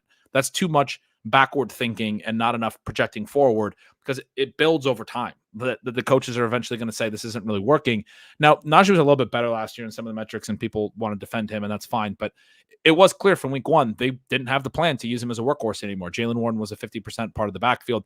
I mentioned that with Bucky because that's where we're at with Rachaad White. Everybody just thinks that he's going to get all the work that he got last year because he got it last year. But he's going into year 3, and they've dealt with 2 straight seasons of him not being a very good runner. And there's some quotes out of camp this August, this fall, this summer, whatever, that when they talk about Bucky, they talk about how he hits the hole so clearly and so effectively. And then they're like, yeah, and Rachaad White's like still kind of working on those things. Like that, it's a little bit hilarious. We've joked about it on the show, but it is, that's not exactly what they're saying, but it is more or less what they're saying. If you read through the lines a little bit, it wouldn't be that surprising if we find out early that the Bucky's going to play a lot more than expected. And then the same thing that Bendel said here about the bet against the Dobbins, Achilles, and Gus being dust. It's, if you want to know who this year's Kyron Williams is to me, and I don't think there's going to be one, but you look back at that, why that happened last year, and part of it is you were like, oh yeah, Cam Akers was coming back from an Achilles, had never really gotten back to the guy he was, and we were all drafting him in the 6th round, assuming he was going to be the clear lead back in this very valuable backfield. And this day 3 running back that the team liked, didn't play a lot in year 1 because he was hurt, is just a big part of their plans in year 2. They talked up Vidal early in the offseason. Then he got hurt and he missed the first preseason game. And yet they didn't cast him off into, some other realm like Dennis Allen did with Kendre Miller. They had him ready for preseason week 2. They gave him 14 touches, I think it was, in preseason week 2. And then they put him on ice for preseason week 3 when they saw what they needed to see. They could have gotten more work to him in preseason week 3, but I took that. That's why, if you want to know why I'm optimistic that he might play early in the year, it's because they didn't play him in preseason week 3, and they did play Jarrett Patterson and Isaiah Spiller. That could be completely wrong. It could be completely silly. But we also don't know enough about what Jim Harbaugh is doing. And so some of these teams are tough ones to read right now. And the Chargers are clearly one. There's not been a lot of strong reporting. Even the time when Vidal was being left off of the 53-man projection was Daniel Popper from The Athletic. And he was saying, I'm doing this because I don't know. And then as soon as the week 2 preseason came around, he put him back on his 53. And he's like, okay, like we saw what we needed to see, that they didn't play him in the first preseason game and they did play him in the second. And he was ahead of Isaiah Spiller and all of that. So it's like people are still clinging to the fact that he was left off of 53 a while back as if the team doesn't like him. But if you zoom back out and you look at the quotes they had after the draft about him, which were fantastic from both Harbaugh, I think mostly from Greg Roman that I remember, and you look at the way that the August actually played out with all the information we have now, I do think they have a plan for this guy, and we're all just kind of like, well, we have a lot of bags on him. Maybe Hassan Haskins is going to come in and take over and this and that. I mean, I very well could be wrong, but I don't think it's wrong to be optimistic, especially at this price. You start to get him after like all the other rookies. He continues to be the cheapest of the group, and I just think that's wrong. I think there's a possibility that he is the most meaningful hit of the group, and potentially early as well. So getting him there as the fourth of a run of 4 rookie running backs was fantastic. The build for the audio listeners at this point now is CeeDee Lamb, Malik Neighbors, Kyle Pitts, Devonta Smith, Stephon Diggs, Jackson Smith, and Jigba. All receivers and tight ends early. We have not taken another one since. 5 receivers and 1 tight end. Since then, we built out a great running back room and got Kyler Murray in the middle. Javonte Williams, Tyjae Spears, Kyler Murray, Jalen Wright, Bucky Irving, Marshawn Lloyd, Kamani Vidal. I love this team, Sean. I love getting the Javonte Spears early, and then basically my 4 favorite rookie running back targets. And I just think these rookie running backs are going to play such a big role in the 2024 season. I've written about that at the newsletter. I've talked about it on the pods, obviously all off season. We did just get back up on the clock here. A lot of directions we can go still. We can continue to add, but I think we're so strong everywhere, so we can go any direction. What are you feeling here? Well, it would have been interesting because Polk almost came back in round 14. I think that would have been a fun selection. A couple of guys who might be a little bit better positioned actually as rookie receivers are also available here. Based on the way we have it built, we can definitely take those guys as stashes. I don't know that there's another position that is giving us great value. Do you have a priority pick or a preferred pick?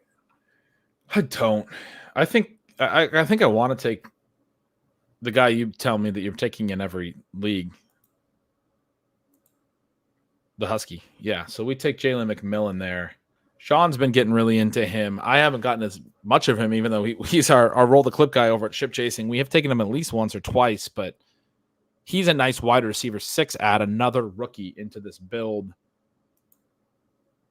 Everything has been really positive out of Bucks camp on him as well. Another guy where the long narrative has been very, very positive.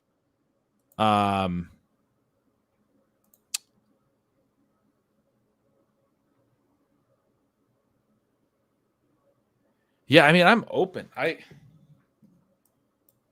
you want to take your tight end here? I guess I do. You don't really love him, but if Pitts actually has a hamstring injury, I was going to say that Juwan Johnson we take. You don't really like him as much, but if you asked me in a vacuum, I thought Juwan Johnson was a good pick there at 1502, especially if we have some mild concern that Pitts' hammy could flare up. That's the position where we would need a guy. And he's also dealt with August injuries, Johnson, but we'd need a guy who's going to run a lot of routes and see a little bit of a floor and volume. And to me, Johnson in the 15th round has just been mispriced all offseason relative to an 18.8% targets per out run last year. The development of him at that position and how it's been a steady improvement in those metrics. And now Michael Thomas no longer being in the offense, who played 10 games last year, and the splits on off with Michael Thomas, Juwan saw about a target and a half per game more. It was like 3.8, 5.3, I think, per game after Thomas was injured in week 10. The rest of the way, Juwan Johnson started to take that short to intermediate volume. There's a lot of things that could happen in this new offense for the Saints, but they've liked Juwan Johnson. Dennis Allen seems to like him. He doesn't seem to like a lot of players, but does seem to like Juwan. They don't have a ton of clear answers in a lot of different ways, so it wouldn't surprise me if Juwan Johnson is a 5-6 target a game tight end that in the 15th round tight end premium is pretty meaningful. So anyway, we go that direction. I know it's not your favorite way to go, though. You there's other backup tight ends that you prefer more. So one of the issues with Johnson could potentially be getting off to that slow start. So I think that he may not accomplish some of the tactical objectives that are out there for this particular team. He's a guy that I don't really like, but I also think should be about 3 rounds more expensive. And so, I mean, you've got to, I don't think that for me, he doesn't do what I'm looking to do for the builds, to construct the types of teams that are going to help us win the entire tournament. There are some bigger swings available here, but again, in tight end premium, the same basic thesis that could potentially elevate Chris Olave to first round status could also elevate Johnson to someone who, I mean, I think he should definitely be going in a similar range to, say, a Dalton Schultz. He should be going in a similar range or a little bit above a Tyler Conklin. And the way that the season can play out and your depth can be tested in so many ways in a 17-game season, I hear your point that there are bigger swings, but I do think that can be pretty meaningful, man. And we did actually pass on Olave at the 2-3 turn in this build. So if there is a scenario where Olave picks up an in-season issue or something, and Juwan Johnson has this potential to get 100, 110 targets this year, that's pretty big. I mean, that's a pretty useful flex option in tight end premium.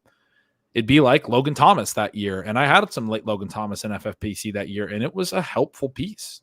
I remember I had a team that made it to the sprint and finished high up there that was using Logan Thomas as a flex in the sprint. I mean, it's not going to win you the whole thing in and of itself, but it is a helpful piece if he can score 15 to 16 points because it's tight end premium. I believe at least one of the teams that I had that finished 1-2 in the prime time back in the day lost Rob Gronkowski early in the sprint.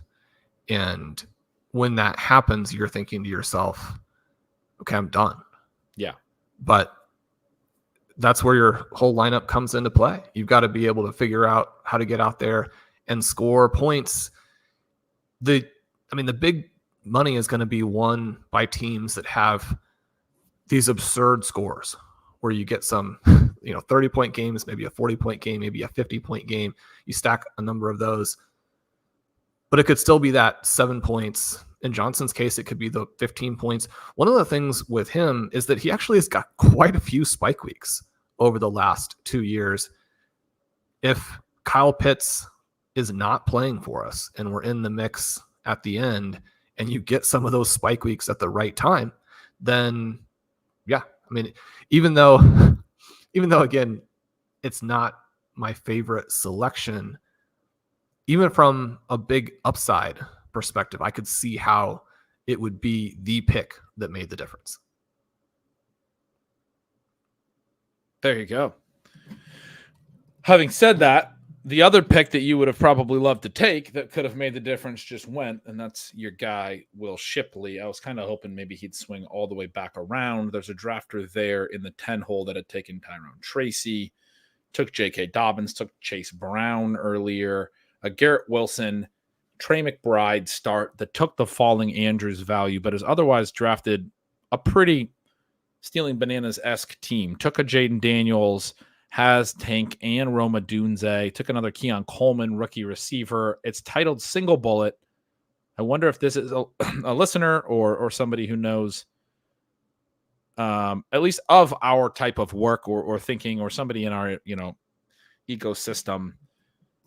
They did take Will Shipley there. That's a fun team out of the 112. I do love Shipley. I think his combination of athleticism and receiving is pretty unique among all running backs, not just backups.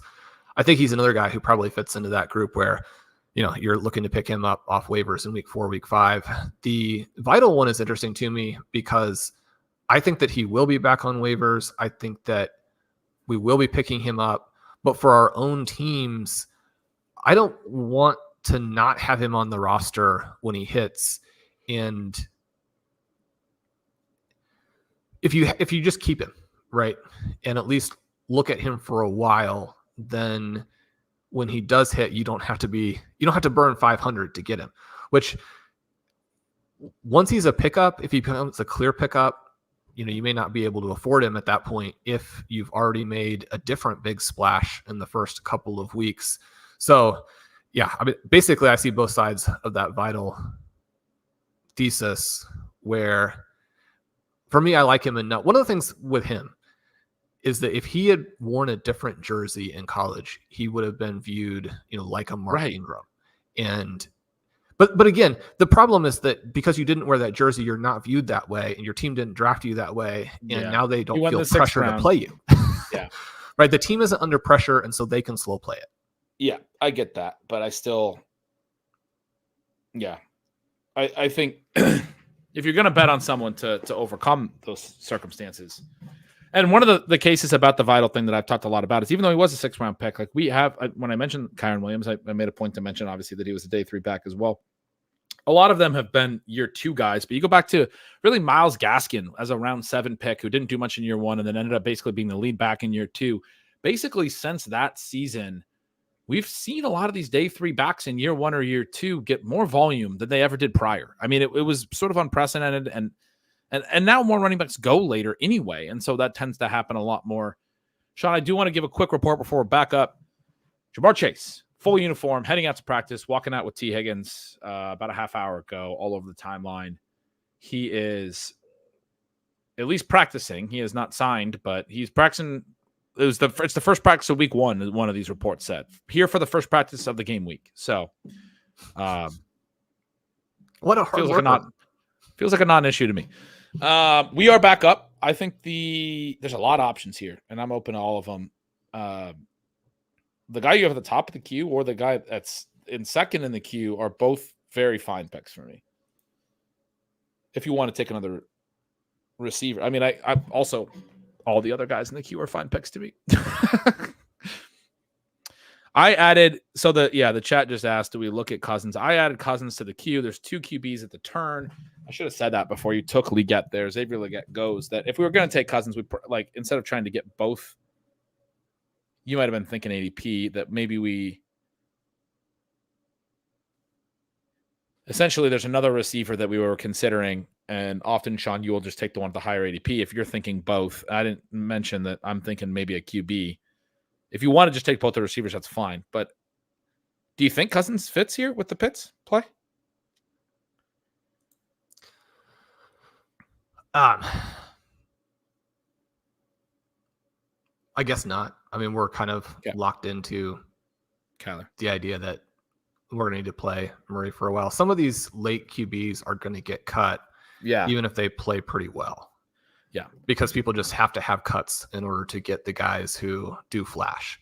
I think taking a player who could flash and be someone that we wish we had stashed. I mean, we know we're going to mostly miss, but out of McMillan, Leggett, and this third name, if one of them hit, it would be a huge addition to the roster. Let's do it. Let's take the other receiver. I like that. I was definitely open to it. I was just saying I should have communicated better that, if you weren't strong on it, but you felt strong on it. We take Marvin Mims there. We go Leggett and Mims, and I like the way you put that as well. We only took the 5 early receivers. We now get 3 cracks at a meaningful 6th receiver, which is an important part of these builds. You want the depth. We're not really thinking all 3 of these guys are going to hit. And this is another great example of so often we are drafting in, contingency-based way and thinking through not all of our picks being perfectly right necessarily. So Jalen McMillan at the 14-15 turn, and now Xavier Leggett and Marvin Mims at the 16-17. And Mims, a big beneficiary of Tim Patrick getting cut, and I think pretty clear evidence that Patrick was just being sort of showcased for a trade while he was playing with the first team, but they were still playing Mims as a starter and then moving him back. And it seems like Mims is going to play. There's some people that think Devon Villay is going to play over him. The team supposedly likes him. He's got some size, et cetera, et cetera. Shawn, I think he's probably older than Mims, right? He's like a 26-year-old rookie. So there's some reasons, some parts of his, and he wasn't a very big producer in college. Mims was incredibly efficient last year and was a really strong prospect who went in the 2nd round. And Peyton has talked earlier in the offseason about it being on him that Mims didn't get enough playing time last year.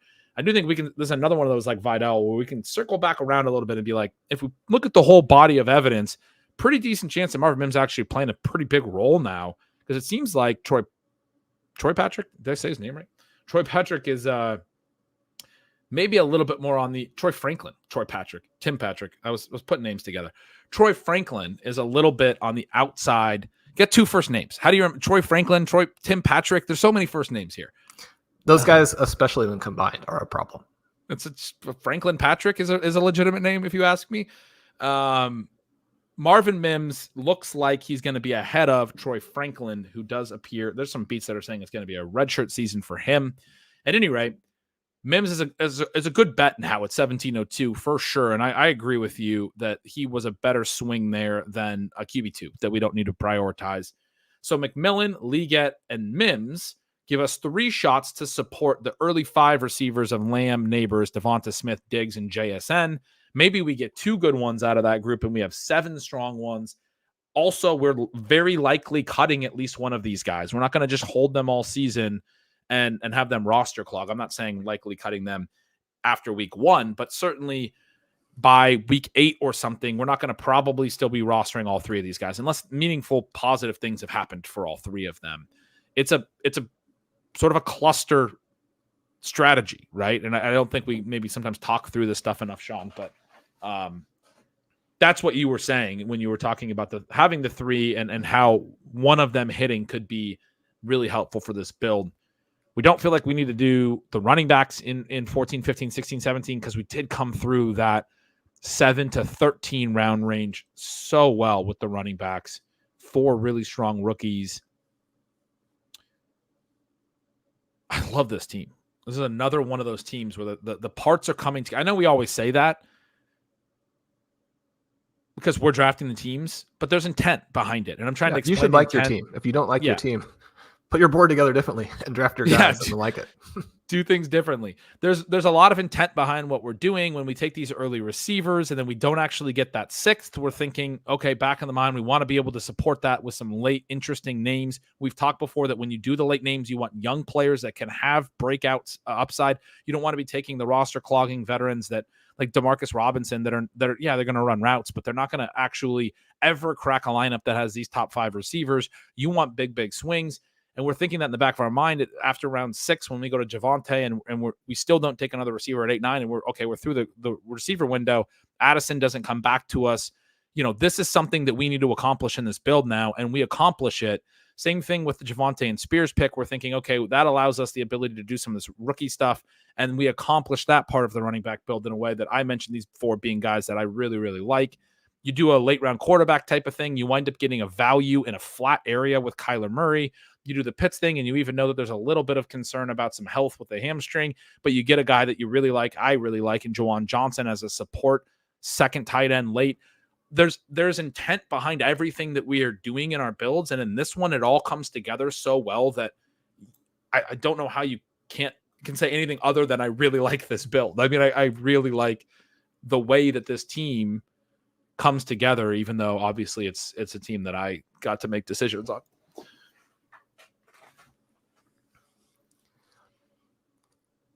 I think you described the philosophy behind the late picks really well. I don't think you want to force any late picks. And we talk about this some where this is very different than best ball, where it's going to be very close to best player available. If we continue to have some running back selections in there that, were good values, in part, not because ADP is going to be hugely meaningful or predictive here, but simply you're going to manage some of your own portfolio a little bit. You're not necessarily going to need to get another share of Shipley ahead of a Juwan Johnson, a guy we think should be going earlier. But you look at the mix of players, and it certainly doesn't mean you're going to be right. But within that context, McMillan, Leggett, and Mims just jump out as players where the scenarios work for them, where if they hit, it matters. If other guys in this range hit, it still doesn't matter. You're still going to be cutting them anyway. If you can stack those types of picks and, again, get one right, then it will really, really help you. Then it's been interesting, who has come through here. It's not often in 18-19 where you're like, man, I hope this guy makes it one more spot. But, I mean, there are some players available here where I'm glad they made it one more spot. We have a defensive selection that we made last night. We have the QB selection. I'm open. I mean, we can take the D. Let's not take the QB. The guy in the turn has 2 QBs, and we're not that stressed about it. There's other non-QB, non-kicker defense picks we can make. We take the KC defense. We really like their defense overall, and then particularly get a little take a peek element. Not that we're probably going to leverage that, but we could theoretically. You don't know.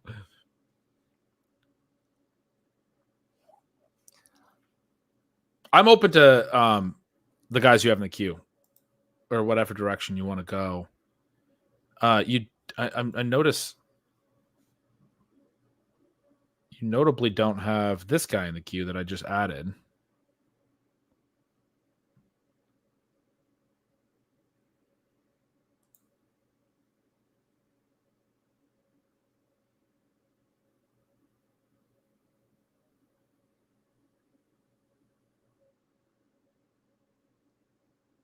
I'm doing a little refresh here to see. Okay. That is also a name that I really like. Open. I mean, the guy at the bottom of the queue is okay for me too. You keep moving him down, but if you want to go there,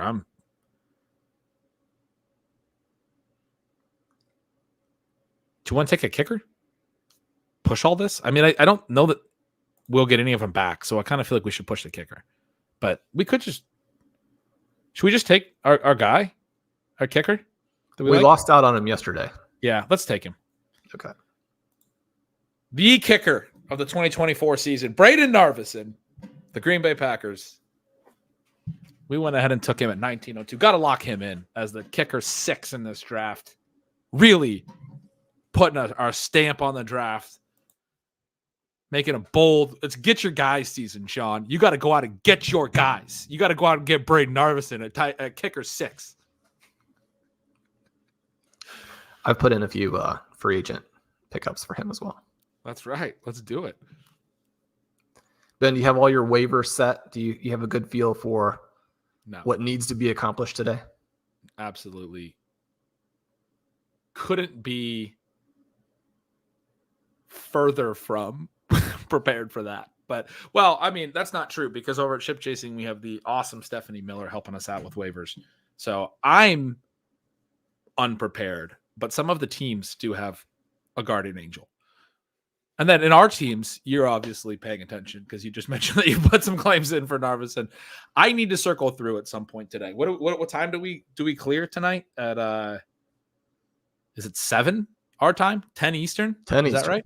10 Eastern. 10 p.m. Eastern, 7 Pacific. The first run of the FFPC waivers.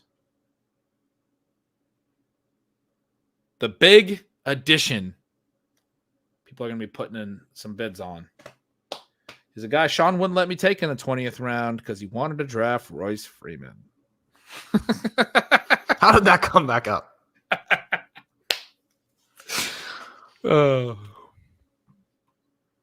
I got to make it a point to bring it back up in every show if I can.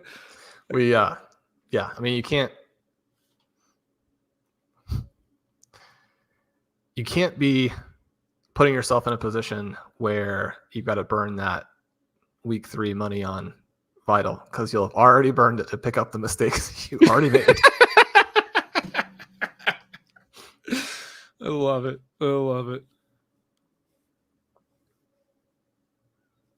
I am stoked for this team. I am stoked for the start of the season. We are 1 day away. Tomorrow, I mentioned I'll be in Vegas drafting a few more of these teams. And then when I come back Saturday, Shawn, you and I are going to draft Saturday night. After the 2 openers, you'll get an opportunity to listen to us sort of react to those games and also draft our final team together if you want to hang with us late Saturday night before the Sunday week 1 opener. Come check it out. It'll be another stream like this we're planning on here on the Stealing Signals YouTube. And then in addition to that, I guess, Shawn, we also have talked a lot about the Sunday night show where we recap all of the Sunday offerings. That's one of our weekly in-season Stealing Bananas podcasts. And we're planning to make that a live stream every Sunday night as well. It will probably be pretty late for you East Coasters. The plan is to be not sort of overlapping with Sunday Night Football, or maybe just slightly, but somewhere in that range. And so I know a lot of people don't necessarily stay up past Sunday Night Football out on the East Coast before a long work week. But those of you that can manage it, we will be doing a later night, Sunday night live stream recap show every week, talking through, and the time might change. We'll be flexible, but talking through everything that we saw on Sundays. And so, yeah, more content coming later this week from Shawn and I in this live sort of mold. Excited to embark on another regular season with you, buddy. Yeah, this one is going to be the best yet. We've been given all of these crazy values in 2024 drafts. We're going to find out, almost in a matter of hours now, how many of our own priority targets, beliefs, takes, what have you, turn out to be equally inaccurate, which there will definitely be several. Yeah, I'm ready for football, and talking about with you on Sunday nights has been one of those great experiences. Obviously, if you don't want to stay up, the show will be on. Stealing Bananas have, still obviously the very large, enthusiastic, and family audience on the RotoViz radio airwaves there. So you can get it in either format. Ben, I was mentioning on one of our previous streams that limited only to the stream. If you want to use the code BANANAS, you get $10 off that RotoViz subscription as we head into a season like no other, right? We're going to get some offensive innovations to counter these defenses. We're going to see these young coaches go crazy and light up one of the things that has been an interesting storyline over the past several days is you have more and more teams, or at least some teams, announcing playmakers will be returning kicks. One of the things that I have heard is that teams are trying to convince, borderline stars to play in some of those roles.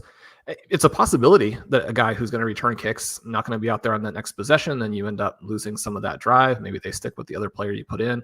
I don't think it's accurate to say that there's zero red flag element to it, but when you're the guy they're picking to potentially create a big play to start a drive, that actually can be a very positive indicator as well. A couple of names that are kind of popped out there, if I'm getting the right news on this, Ben, would be a Chase Brown, would be a Ty Chandler. Those are going to be some fun guys to be back there returning kicks. Yeah. Blake Corum as well was listed. After the whole Kyron Williams is going to be the punt returner, the opening depth chart had Blake Corum as the kick returner as well. So that's pretty hilarious. It was that Kyron can't be the workhorse because he was the punt returner.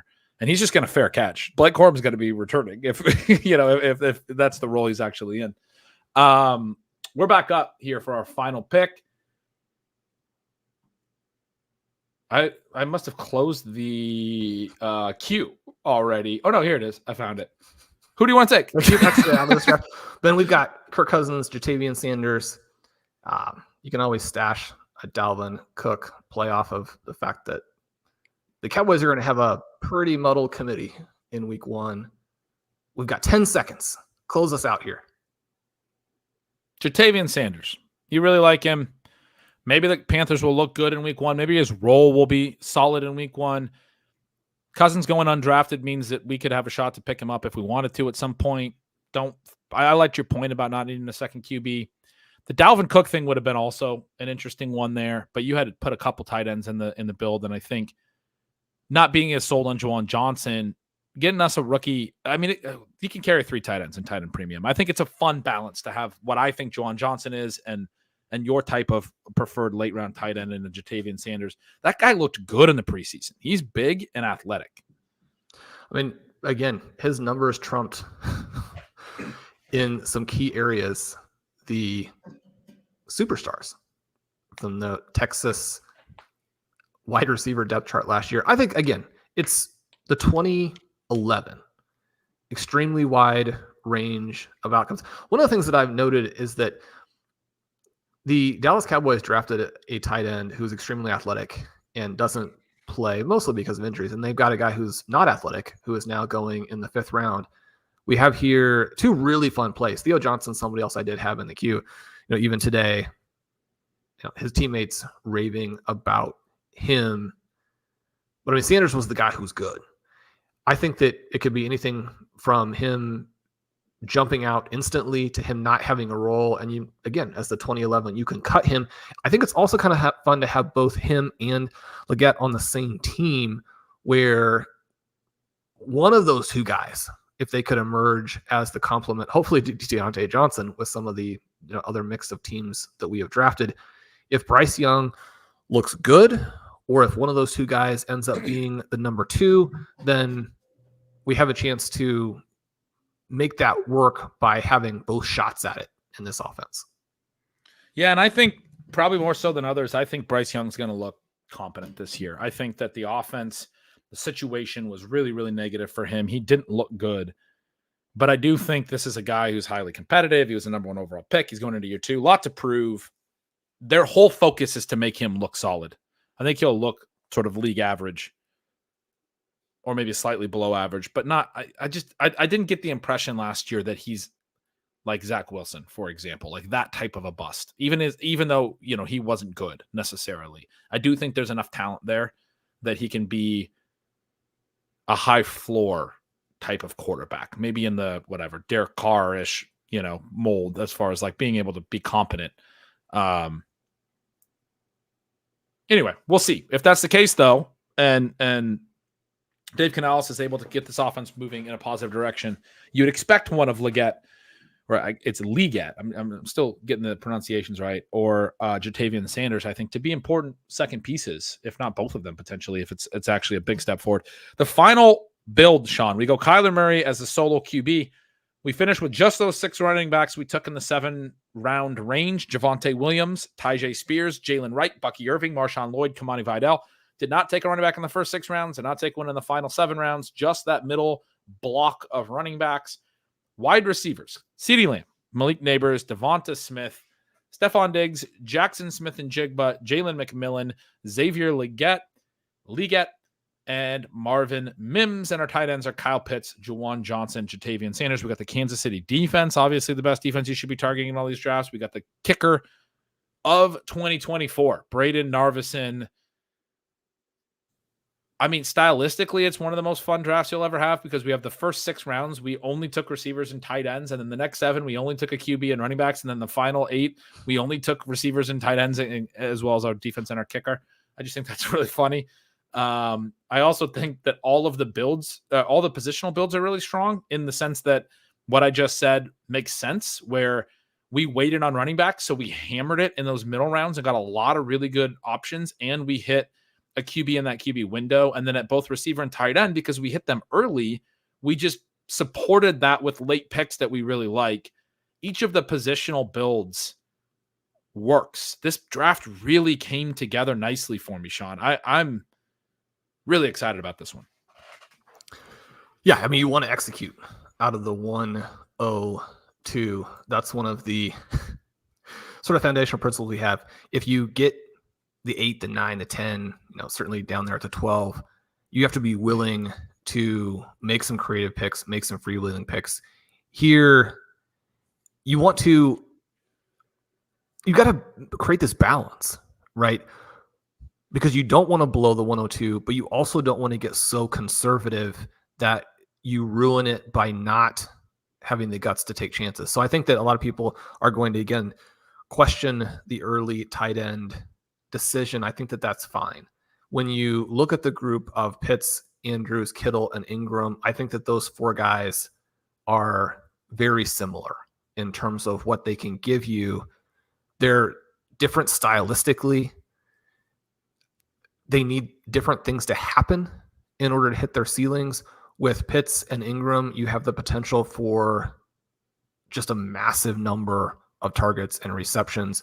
With Andrews and Kittle, you have extreme talent and extreme efficiency that if you do end up then getting a healthy season, you do end up with either of those offenses passing a little bit more than they have historically, then perhaps you unlock those guys and they challenge for a Travis Kelce type of season. Again, my argument would be that Pitts could potentially give you both, in that Kirk Cousins he doesn't go in this draft, which again is a good reminder of how you need to approach the QB position. You're going to have some opportunities in most leagues on waivers. But Kirk Cousins last year had elite numbers in IQR, SIS's QB rating, which includes a lot of game charting, helps you understand, what the QB was responsible for, what his teammates were responsible for. Points above average per attempt, boom rate. He's going into the situation where the weapons could be very dynamic. The coaching staff could, have their own type of breakout, which would be fun. If you get those elements together for Pitts, then we could be talking about him as that player who in tight end premium, right, in this format could be a mid first round pick next year. I like that we took the gunslinging approach even from this spot, and then certainly the rest of the names as the draft moves through. I mean, these are our guys, and this is the time of season where you want to sink or swim with what you believe. Well put. This is a fantastic team. We're excited.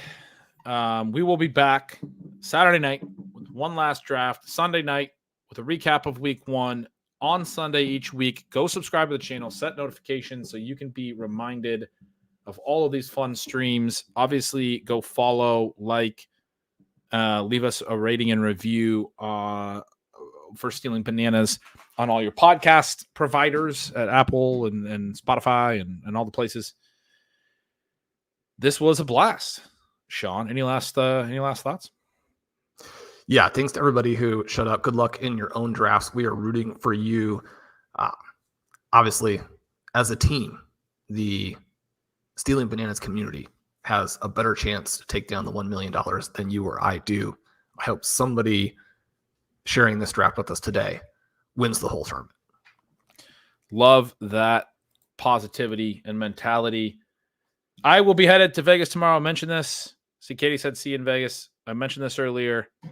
If you're in Vegas, come say hi. Would love to chat. We'll see all you guys there. And then for those of you not going to Vegas, we'll see you later in the week when Shawn and I stream again on Saturday night. Hope everybody gets everything they need Thursday night and Friday night. We got a football game tomorrow, a real game, Shawn. The defending champs, your Chiefs, are playing in the opener against the Ravens. Then we obviously get the Eagles and the Packers on Friday night. It'll be so fun to talk to you about the goings on from those two games on Saturday night. But for now, we will sign off. It's been Stealing Bananas. Thanks for hanging out with us while we drafted this team. See ya.